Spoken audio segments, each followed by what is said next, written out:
ನಗರದಲ್ಲಿ ರಿಜಿಸ್ಟರ್ ಆಗಿದ್ದ 3 ಕೇಸು ಏನಾಗಿದೆ ಸರ್? ಈಗ ಮತ್ತೆ ಇನ್ನೊಂದು ದೂರು ಕೊಟ್ಟಿದ್ದಾರೆ ಅಂತ ಮಾಹಿತಿ ಇದೆ.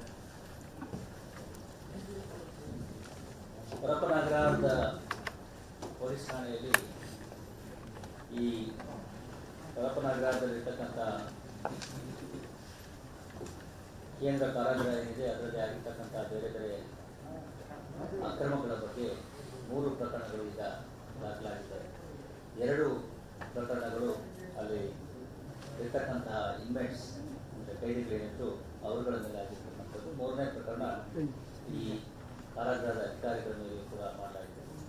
ಈ 3 ಪ್ರಕರಣಗಳ ತನಿಖೆಯನ್ನು ಸೌತ್ ಈಸ್ಟ್ ವಿಭಾಗದ ತನಿಖೆ ಮಾಡ್ತಾ ಇದ್ದಾರೆ. ಕೇಂದ್ರ ಕಾರಾಗೃಹದ ಅಧಿಕಾರಿಗಳ ಮೇಲೆ ಆಗಿರ್ತಕ್ಕಂಥ ಪ್ರಕರಣವನ್ನು ACP ದರ್ಜೆಯ ಅಧಿಕಾರಿ ತನಿಖೆ ಮಾಡ್ತಾ ಇದ್ದಾರೆ. ಉಳಿದ 2 ಪ್ರಕರಣಗಳನ್ನು ಇನ್ಸ್ಪೆಕ್ಟರ್ ದರ್ಜೆಯ ಅಧಿಕಾರಿಗಳು ತನಿಖೆಯನ್ನು ಮಾಡ್ತಾ ಇದ್ದಾರೆ. ಈಗಾಗಲೇ ಈ ಕಾರಾಗೃಹದ ಒಳಗೆ ತನಿಖೆ ಮಾಡಲಿಕ್ಕೆ ನ್ಯಾಯಾಲಯದ ಆದೇಶವನ್ನು ಪಡೆದು ಅಲ್ಲಿ ಒಳಗಡೆ ನಾವು ತನಿಖೆಯನ್ನು ಕಳೆದ 2 ದಿವಸಗಳಿಂದ ಮಾಡ್ತಾ ಇದ್ದೇವೆ.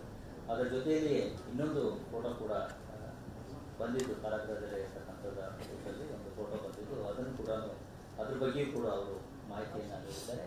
ಆ ಮಾಹಿತಿಯನ್ನು ಕೂಡ ಈಗ ನಡೀತಾ ಇರ್ತಕ್ಕಂತಹ ಪ್ರಕರಣದ ತನಿಖೆಯಲ್ಲಿಯೇ ಅಳವಡಿಸಿಕೊಂಡು ನಾವು ಮುಂದುವರಿತಾ ಇದ್ದೇವೆ. ಹೀಗಾಗಿ ಒಟ್ಟು 3 ಪ್ರಕರಣಗಳ ತನಿಖೆಯನ್ನು ನಾವು ಮಾಡ್ತಾ ಇದ್ದೀವಿ. ತನಿಖೆಯ ನೇತೃತ್ವವನ್ನು ಸೌತ್ ಈಸ್ಟ್ ವಿಭಾಗದ DCP ಅವರಾದ ಸಾರಾ ಫಾತಿಮಾ ಅವರು ಮಾಡ್ತಾ ಇದ್ದಾರೆ.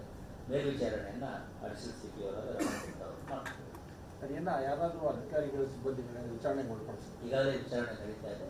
ಸಾಕಷ್ಟು ಸಂಖ್ಯೆಯಲ್ಲಿ ಹೊರಗಡೆ ಕೈದಿಗಳನ್ನು ಮತ್ತು ಅಧಿಕಾರಿಗಳನ್ನು ವಿಚಾರಣೆ ಮಾಡಿದ್ದಾರೆ. ಸರಿ, ರೌಡಿಗಳ ಹತ್ರ ಆಸ್ತಿ ತೆಗಿಲಿಕ್ಕೆ ಒಳಗಿರುವಂಥವ್ರು ಒಂದು ಒಳ ಒಪ್ಪಂದಗಳನ್ನು ಮಾಡಿಕೊಂಡು ವ್ಯವಸ್ಥೆಗಳನ್ನು ಮಾಡಿಸ್ಕೊಳ್ಳಿಕ್ಕೆ ಅನುಕೂಲವಾಗಿ ಮಾಡಿಕೊಂಡು ಹೊರಗಡೆ ಫಿಟ್ನೆಸ್ಗಳನ್ನು ಹಾಸ್ಟೆಲ್ ಮಾಡಿಸ್ಲಿಕ್ಕೆ ಏನೆಲ್ಲ ವ್ಯವಸ್ಥೆ ಮಾಡಿ ಈ ರೀತಿಯಾದದ್ದೆಲ್ಲ ನಡೆದಿತ್ತು ಅನ್ನೋದು ಮಾಹಿತಿ. ಅದ್ರ ಬಗ್ಗೆ ಯಾವುದಾದ್ರೂ ಮಾಹಿತಿಯನ್ನು ನಾವು ನೀಡಿದರೆ ಖಂಡಿತವಾಗಿ ಅದ್ರ ಬಗ್ಗೆ ನಾವು ನಿರ್ದಾಕ್ಷಿಣ್ಯವಾಗಿ ಮತ್ತು ಕಠಿಣ ಕ್ರಮಗಳನ್ನು ತೆಗೆದುಕೊಳ್ಳುತ್ತೇವೆ.